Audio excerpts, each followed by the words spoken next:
What is going on, everybody? How is everybody doing today? So the 2022 trade deadline is over, and now we kind of know who's on which roster going into the draft, which happens before free agency. So we are going to be doing an updated first round mock draft.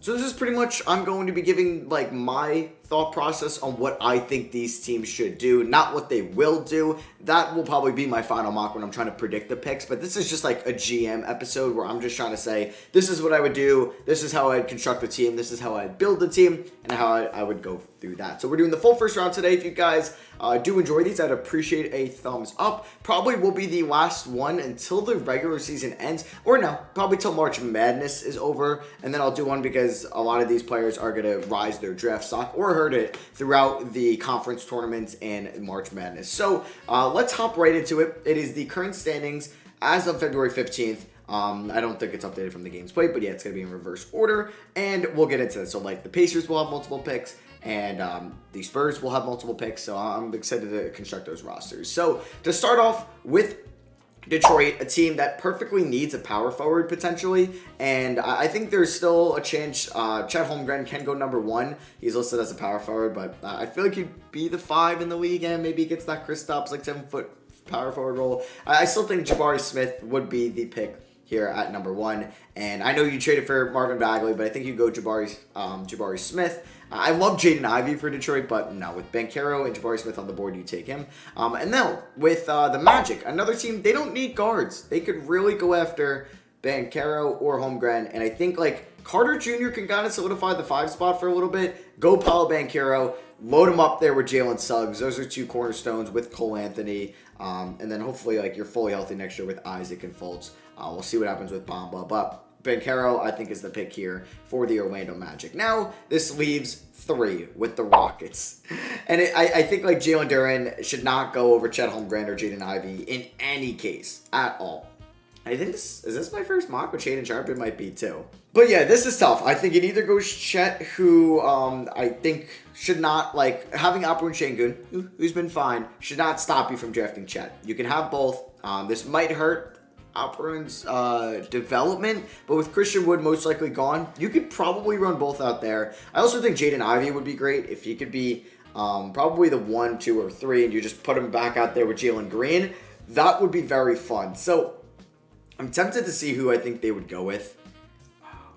It's tough. It really is, because I can't see, like, what I would do for them. This is what I would do. I would go, I think Jaden Ivey would fit so much better. I don't think you can have Chet fall. I don't. So I'm going to go Chet Holmgren, and that hurts a lot. Now we're on to OKC, and man, if I'm OKC, I'm trading down or trading up. Trading up to getting Banchero, throwing a Godfather package at the Orlando Magic, or even with the Rockets trying to get Chet. Try to get one of the big men, because you have Trey Mann, Josh Giddey, Shai Gilgeous-Alexander. You kind of have your guard rotation. You could implement another one in Jaden Ivey, but I don't know. Jalen Duren could be a pick here, but I think they might go with, like, the potential in AJ Griffin. I don't know. I feel like Jalen Duren is just not like a waste of a pick, but I feel like his ceiling isn't very high. High floor, low ceiling. Shaedon Sharpe offers a little bit more size, but I think, like, you go probably best player available. It's the NBA. It's not really fit-based. It's not like you're the Angels in the MLB and you need to draft all pitchers, or it's like you're the Bengals and you need to draft offensive linemen to protect Joe Burrow. For the NBA, you kind of go best player available, and you have Shea and Josh Giddey start, and then you can run some smaller lineups with Ivy out with those 2, and then you can have Ivy and Trey Mann run the bench. So yeah, I'm going to have the Thunder take Jaden Ivey here. I think you go best player available. All right, now we have the Indiana Pacers, a team that didn't trade away Miles Turner. They added Tyrese Haliburton, so I don't think they would go Jalen Duren. They could go Johnny Davis, a little more experienced than some of these other players as a sophomore. Have him up there with Chris Duarte, just one of the best shooters in this class. But I think the potential of AJ Griffin and the upside, the ceiling, they need to take a home run guy. Somebody with a very high ceiling, possibly a very low floor, but you know, if he hits, AJ Griffin could be an all-star in this league. Now we have the Sacramento Kings, who... Ooh, this is tough, because I don't think Jalen Duren and Sabonis can work in that front court. I don't. And this is going to make me have Jalen Duren fall. Johnny Davis is the pick here. You traded away Buddy Hield. You traded away Tyrese Haliburton. You traded away also, or it was like Marvin Bagley. But some of those guys, the aforementioned guys, were good shooters You don't have a lot of good shooting out there with Sabonis, Rashawn Holmes, De'Aaron Fox. Not a lot of good three-point shooters. Harrison Barnes. So I think you go Johnny Davis. You have him and Fox in the backcourt with Sabonis surrounding him with the shooter. It's a good pick. Ooh, Shaedon Sharpe or Jalen Duren. It's crazy that Jalen Duren is still on the board. And I don't think San Antonio would take Jalen Duren. I think they would go Shaedon Sharpe. I don't know if they're regretting the Joshua Primo pick here. But maybe if like Pirtle isn't the long-term answer, you go Jalen Duren. Yeah, you know what? I'm going to have them take Jalen Duren. I think here at the 7th spot is good value for him. Even if you have Jakob Pirtle, I don't think he's the reason that you should stop. Like, Jalen Duren's a really good player. I'm sure he'll get like some Clint Capella comps. Maybe not as great. No, I think as good of a defender he can be. And now we have Portland. But it is crazy because I think Jalen Duren could fall. I don't think Memphis will be in the tournament unless they win the American Conference. So we have Portland here. I think they got to go somebody with very high upside. And Shaedon Sharpe here at 8. I don't know if he'll fall here on draft night. Like, he could go where the Kings went. And I had Johnny Davis. Like, Shaedon Sharpe, very high ceiling, possibly low floor like AJ Griffin. But if he hits, he's going to hit. And you can have him and Anthony Simons back there. You can maybe run some lineups with Sharpe, Simons, and Lillard. That would be nice. So next up, we have Portland again. Where does this... Oh, this would come from the Pelicans pick, right? I believe so. It doesn't say who they have it from, but I believe this would be from the CJ McCollum Pelicans deal. So, if they were going to go Shaedon Sharpe, I kind of like Keegan Murray, just adding more shooting, but they need defense. And could that be Benedict Mathurin for them? I don't know. I don't know. I feel like Keegan Murray is actually a solid defender. Like, just kind of watching some of his Big Ten games this year at Iowa, I like it. They can get a 4. They traded away Covington. Nasir Little, isn't, a franchise guy there, so they have some room to, draft other guys. So now we got my New York Knicks, man. Oh, boy.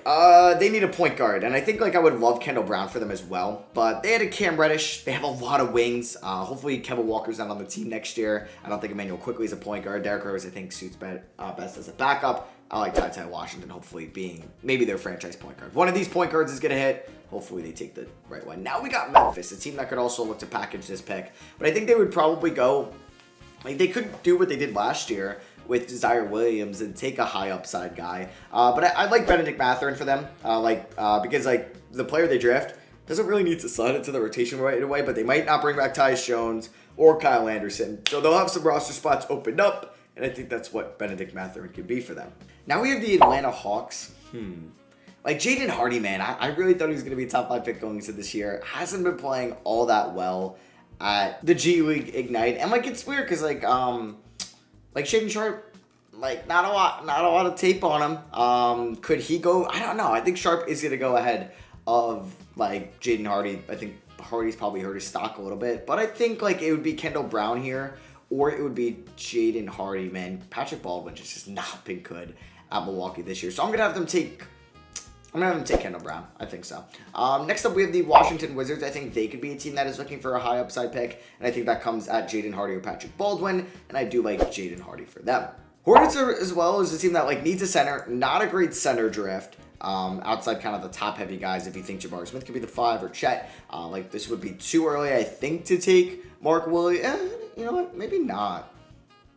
I'm kind of thinking, would this be too early to take Mark Williams? But not really. I think, since, it's a very weak center class, and I feel like most draft classes are, he could be a valuable pick there. And he could be a lottery pick. So now we have 15, the Oklahoma City Thunder, who have already selected Jaden Ivey in this draft. So I think they could go for more of a forward type guy, and they could take a chance on Patrick Baldwin. You could also see them possibly trading this pick. Oh, and it probably said what that Pelicans pick was right here, and I'm blind, and I completely missed it. But now we have Houston from the James Harden trade. They're a team that also could need a point guard. I mean, I had them selecting, I believe it was, Chet Holmgren. So they do need a point guard. Dyson Daniels, possibly? I'm kind of looking up at a consensus mock I have to my left, just to kind of see where his value is. Because, he's G League Ignite. You have G Montero, who's in the overtime elite. It's different with these guys not playing a lot of college basketball. Kennedy Chandler playing very well against Kentucky tonight. That's going to help his draft stock. But I think like Dyson Daniels or G Montero, who do I like? I feel like Dyson Daniels' size. Maybe people see Josh Giddey and they're like, okay, maybe that's like the prototypical guy we want. Now we have Minnesota, who I think could look at Tari Eason, Nikola Jovic. I think Tari Eason to possibly be a guy that could play next to Karl Anthony Towns would be a very solid pick. Now we have San Antonio with another first-round pick. This is from the Thad Young trade. And I forgot to mention in my video reacting to that they got the first, but then they also gave up a second-round pick that is going to be very good. I forget what team it is. I don't know if it's their second-round pick or a different one. So they basically moved up a couple, like 10 spots or 14 spots, which is still pretty good, depending where that Raptors pick ends up. And I think they could look at Nikola Jovic. You know, Luka Šomanić didn't work out, but Nikola Jovic could be that guy. And I think they need more wings/bigs. They're kind of good in their backcourt. I mean, they opened up some more minutes with White gone, but you still have DeJounte Murray, who's getting 30-plus minutes a night. You have Primo. You have Walker. I mean, you have Vassell and Keldon Johnson, but I feel like Jovic could even play some small ball 5 lineups, definitely. So I think, like, Spurs, you know, they love the forward player, Nikola Jovic.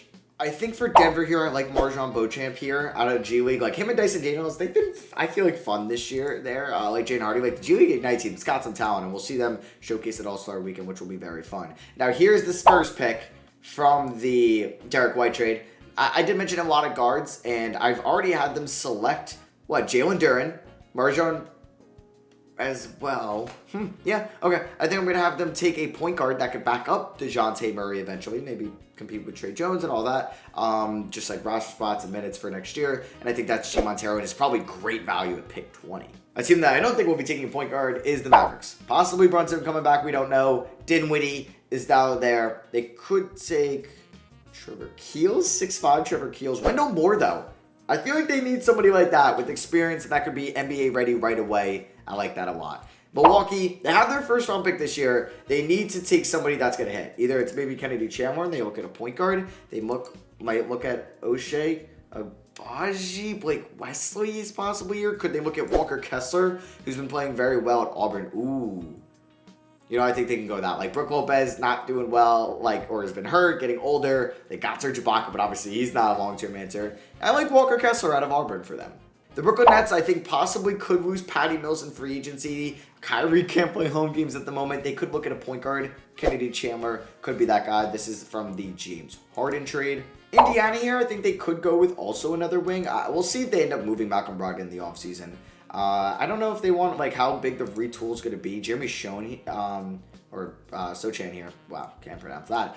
He could be a nice, he's been playing very well for Baylor this year. They traded Sabonis. They do have an opening there at the 4. Memphis with another first-round pick. Man, there definitely would be trading these guys, but I like Blake Wesley here out of Notre Dame. Take a freshman, doesn't need to really play, can learn from some of the other guys on the team. Next up, we have Chicago, who also needs some big man help. I kind of like, I guess he's listed as a 4 yet. Christian Koloko here out of Arizona for them. They need some backup bigs that could play defense. He fits that mold. Miami, they have a first-round pick this year. I like O'Shea here out of Kansas. Gives them an NBA-ready wing. They can use some wing depth there, definitely. Because they got Hero Butler, but he can come off the bench there with Duncan Robinson or when the game matters. Now we have Memphis again with their first-round pick. See, I definitely think that they're going to be trading at least one of these first for either future first, maybe packaging with the player. We will see. But if they're going to take it, I like EJ Liddell here. And to wrap out this first round, I think the Warriors could go for another point guard. I'm like, could this be a Trevor Keels? Could this be a J.D. Davison? Maybe they go with some wing depth here, and they could take, Harrison Ingram. I'm going to have them take Trevor Keels out of Duke. And to finish out the first round, we will have the OKC Thunder take 6'7" Stanford freshman Harrison Ingram.